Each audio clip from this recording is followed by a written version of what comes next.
we ought to consider not only that our life is daily wasting away and a smaller part of it is left, but another thing also must be taken into the account, that if a man should live longer, it is quite uncertain whether the understanding will still continue sufficient for the comprehension of things, and retain the power of contemplation which strives to acquire the knowledge of the divine and the human.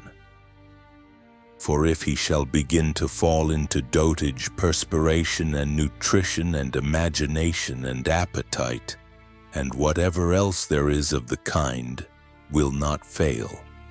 But the power of making use of ourselves and filling up the measure of our duty and clearly separating all appearances and considering whether a man should now depart from life, and whatever else of the kind absolutely requires a disciplined reason, all this is already extinguished.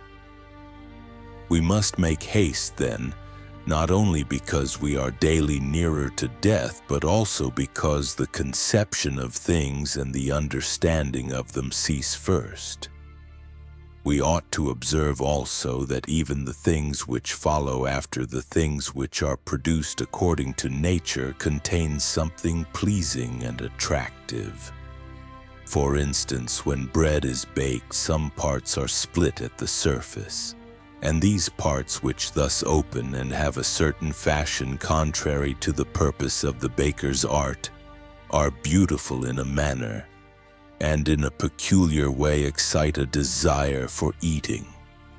And again, figs, when they are quite ripe, gape open, and in the ripe olives the very circumstance of their being near to rottenness adds a peculiar beauty to the fruit. And the ears of corn bending down, and the lion's eyebrows, and the foam which flows from the mouth of wild boars, and many other things, though they are far from being beautiful, if a man should examine them severally, still, because they are consequent upon the things which are formed by nature, help to adorn them, and they please the mind. So that if a man should have a feeling and deeper insight with respect to the things which are produced in the universe, there is hardly one of those which follow by way of consequence which will not seem to him to be in a manner disposed so as to give pleasure. And so he will see even the real gaping jaws of wild beasts with no less pleasure than those which painters and sculptors show by imitation. And in an old woman and an old man he will be able to see a certain maturity and comeliness, and the attractive loveliness of young persons he will be able to look on with chaste eyes. And many such things will present themselves, not pleasing to every man, but to him only who has become truly familiar with nature and her works. Hippocrates, after curing many diseases himself, fell sick and died. The Chaldee foretold the deaths of many, and then fate caught them too. Alexander and Pompeius and Caius Caesar, after so often completely destroying whole cities, and in battle cutting to pieces many 10,000s of cavalry and infantry, themselves too at last departed from life. Heraclitus, after so many speculations on the conflagration of the universe, was filled with water internally and died smeared all over with mud. And lice destroyed Democritus, and other lice killed Socrates. What means all this? Thou hast embarked, thou hast made the voyage, thou art come to shore, get out. If indeed to another life there is no want of gods, not even there. But if to a state without sensation thou wilt cease to be held by pains and pleasures, and to be a slave to the vessel, which is as much inferior as that which serves it is superior. For the one is intelligence and deity, the other is earth and corruption. Do not waste the remainder of thy life in thoughts about others, when thou dost not refer thy thoughts to some object of common utility. For thou losest the opportunity of doing something else when thou hast such thoughts as these. What is such a person doing, and why, and what is he saying, and what is he thinking of, and what is he contriving, and whatever else of the kind makes us wander away from the observation of our own ruling power.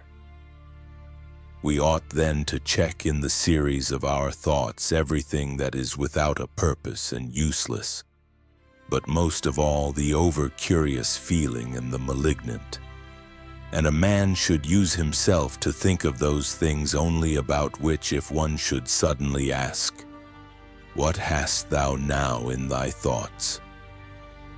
with perfect openness thou mightest immediately answer this or that, so that from thy words it should be plain that everything in thee is simple and benevolent, and such as befits a social animal, and one that cares not for thoughts about pleasure or sensual enjoyments at all, nor has any rivalry or envy and suspicion or anything else for which thou wouldst blush if thou shouldst say that thou hadst it in thy mind.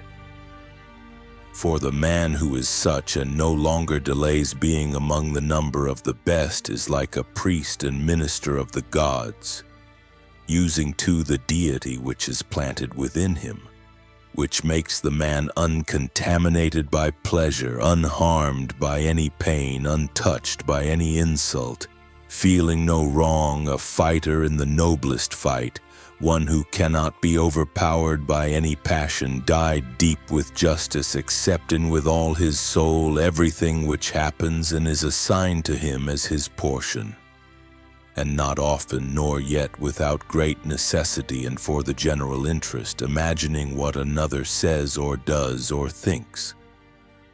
For it is only what belongs to himself that he makes the matter for his activity, and he constantly thinks of that which is allotted to himself out of the sum total of things, and he makes his own acts fair, and he is persuaded that his own portion is good. For the lot which is assigned to each man is carried along with him and carries him along with it. And he remembers also that every rational animal is his kinsman, and that to care for all men is according to man's nature. And a man should hold on to the opinion not of all, but of those only who confessedly live according to nature. But as to those who live not so, he always bears in mind what kind of men they are both at home and from home, both by night and by day, and what they are and with what men they live an impure life. Accordingly, he does not value at all the praise which comes from such men, since they are not even satisfied with themselves. Labor not unwillingly, nor without regard to the common interest, nor without due consideration, nor with distraction, nor let studied ornament set off thy thoughts, and be not either a man of many words or busy about too many things. And further, let the deity which is in thee be the guardian of a living being, manly and of ripe age, and engaged in matter political, and a Roman and a ruler who has taken his post like a man waiting for the signal which summons him from life, and ready to go, having need neither of oath nor of any man's testimony. Be cheerful also, and seek not external help nor the tranquility which others give. A man then must stand erect, not be kept erect by others. If thou findest in human life anything better than justice, truth, temperance, fortitude, and, in a word, anything better than thy own mind's self-satisfaction in the things which it enables thee to do according to right reason, and in the condition that is assigned to thee without thy own choice. If I say thou seest anything better than this, turn to it with all thy soul, and enjoy that which thou hast found to be the best. But if nothing appears to be better than the deity which is planted in thee, which has subjected to itself all thy appetites, and carefully examines all the impressions, and, as Socrates said, has detached itself from the persuasions of sense, and has submitted itself to the gods and cares for mankind. If thou findest everything else smaller and of less value than this, give place to nothing else. For if thou dost once diverge and incline to it, thou wilt no longer without distraction be able to give the preference to that good thing which is thy proper possession and thy own. For it is not right that anything of any other kind, such as praise from the many, or power or enjoyment of pleasure, should come into competition with that which is rationally and politically or practically good. All these things, even though they may seem to adapt themselves to the better things in a small degree, obtain the superiority all at once and carry us away. But do thou, I say, simply and freely choose the better and hold to it. But that which is useful is the better. Well then, if it is useful to thee as a rational being, keep to it. But if it is only useful to thee, in the mind of one who is chastened and purified, thou wilt find no corrupt matter, nor impurity, nor any sore skinned over. Nor is his life incomplete when fate overtakes him, as one may say of an actor who leaves the stage before ending and finishing the play. Besides, there is in him nothing servile, nor affected, nor too closely bound to other things, nor yet detached from other things, nothing worthy of blame, nothing which seeks a hiding place. Reverence the faculty which produces opinion. On this faculty it entirely depends whether there shall exist in thy ruling part any opinion inconsistent with nature and the constitution of the rational animal. And this faculty promises freedom from hasty judgment, and friendship towards men, and obedience to the gods. Throwing away then all things, hold to these only which are few. And besides, bear in mind that every man lives only this present time, which is an indivisible point, and that all the rest of his life is either past or it is uncertain. Short then is the time which every man lives, and small the nook of the earth where he lives. And short too the longest posthumous fame, and even this only continued by a succession of poor human beings who will very soon die, and who know not even themselves, much less him who died long ago. To the aids which have been mentioned, let this one still be added.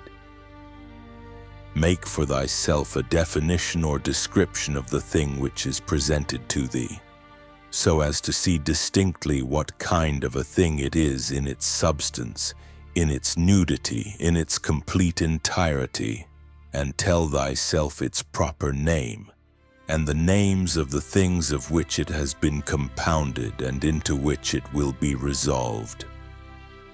For nothing is so productive of elevation of mind as to be able to examine methodically and truly every object which is presented to thee in life, and always to look at things so as to see at the same time what kind of universe this is, and what kind of use everything performs in it, and what value everything has with reference to the whole, and what with reference to man, who is a citizen of the highest city, of which all other cities are like families. What each thing is, and of what it is composed, and how long it is the nature of this thing to endure, which now makes an impression on me, and what virtue I have need of with respect to it, such as gentleness, manliness, truth, fidelity, simplicity, contentment, and the rest. Wherefore, on every occasion a man should say, this comes from God, and this is according to the apportionment and spinning of the thread of destiny and such like coincidence and chance. And this is from one of the same stock, and a kinsman and partner, one who knows not, however, what is according to his nature. But I know, For this reason I behave towards him according to the natural law of fellowship with benevolence and justice. At the same time, however, in things indifferent I attempt to ascertain the value of each. If thou workest at that which is before thee, following right reason seriously, vigorously, calmly, without allowing anything else to distract thee, but keeping thy divine part pure as if thou shouldst be bound to give it back immediately. If thou holdest to this, expecting nothing, fearing nothing, but satisfied with thy present activity according to nature, and with heroic truth in every word and sound which thou utterest, thou wilt live happy. And there is no man who is able to prevent this. As physicians have always their instruments and knives ready for cases which suddenly require their skill, so do thou have principles ready for the understanding of things divine and human, and for doing everything, even the smallest, with a recollection of the bond which unites the divine and human to one another.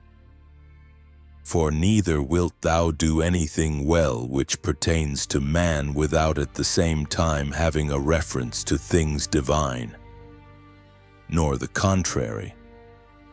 No longer wander at hazard, for neither wilt thou read thy own memoirs, nor the acts of the ancient Romans and Hellenes, and the selections from books which thou wast reserving for thy old age. Hasten then to the end which thou hast before thee, and throwing away idle hopes, come to thy own aid if thou carest at all for thyself while it is in thy power. They know not how many things are signified by the words stealing, sowing, buying, keeping quiet, seeing what ought to be done. For this is not affected by the eyes, but by another kind of vision. Body, soul, intelligence. To the body belong sensations, to the soul appetites, to the intelligence principles. To receive the impressions of forms by means of appearances belongs even to animals. To be pulled by the strings of desire belongs both to wild beasts and to men who have made themselves into women, and to a Phalaris and a Nero, and to have the intelligence that guides to the things which appear suitable belongs also to those who do not believe in the gods, and who betray their country, and do their impure deeds when they have shut the doors. If then everything else is common to all that I have mentioned, there remains that which is peculiar to the good man, to be pleased and content with what happens, and with the thread which is spun for him, and not to defile the divinity which is planted in his breast, nor disturb it by a crowd of images, but to preserve it tranquil, following it obediently as a god, neither saying anything contrary to the truth, nor doing anything contrary to justice. And if all men refuse to believe that he lives a simple, modest, and contented life, he is neither angry with any of them, nor does he deviate from the way which leads to the end of life, to which a man ought to come pure, tranquil, ready to depart, and without any compulsion, perfectly reconciled to his lot.